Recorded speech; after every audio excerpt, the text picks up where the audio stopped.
Welcome to Agmax. ఆంధ్రప్రదేశ్కు చెందిన flue-cured Virginia FCV పొగాకు రైతులు కేంద్ర ప్రభుత్వం సిగరెట్లపై ఇటీవల పెంచిన జిఎస్టీ ఎక్సైజ్ డ్యూటీని తగ్గించాలని గట్టిగా కోరుతున్నారు. ఈ విషయంపై బీజేపీ ఎంపీ దగ్గుపాటి పురంధేశ్వరి రైతులతో కలిసి కేంద్ర ఆర్థిక మరియు కార్పొరేట్ వ్యవహారాల మంత్రి నిర్మలా సీతారామన్ కలిసి వినతి పత్రం అందించారు.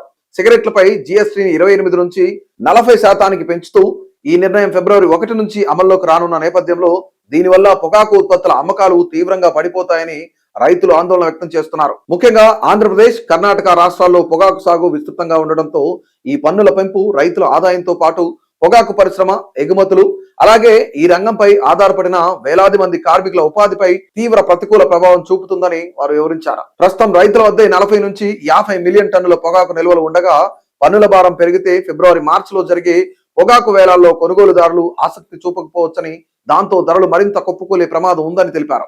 ఇప్పటికే ఎఫ్సివి పొగాకు ధర కిలోకు 60 నుంచి 70 రూపాయల వరకు పడిపోతుందని, ఇది రైతులకు తీవ్రమైన నష్టాన్ని కలిగిస్తుందని చెప్పారు. అలాగే పన్నుల పెంపు కారణంగా నకిలీ పొగాకు ఉత్పత్తులు పెరిగే ప్రమాదం కూడా ఉందని, దీనివల్ల నిజమైన రైతులు, చట్టబద్ధ పరిశ్రమలు మరింత నష్టపోతాయని విన్నవించారు. ఈ పరిస్థితుల్లో కేంద్ర ప్రభుత్వం, రాష్ట్ర ప్రభుత్వాలు, పొగాకు బోర్డు, రైతులు, ఇతర భాగస్వామ్య పక్షాలతో చర్చించి పన్నులపై పునఃపరిశీలన చేసి సరైన నిర్ణయం తీసుకోవాలని కోరారు.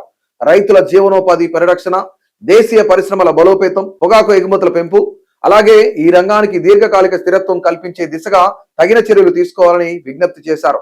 ఈ అంశాలపై కేంద్ర ఆర్థిక మంత్రి నిర్మలా సీతారామన్ సానుకూలంగా స్పందించారని ఎంపీ పురంధేశ్వరి తెలిపారు.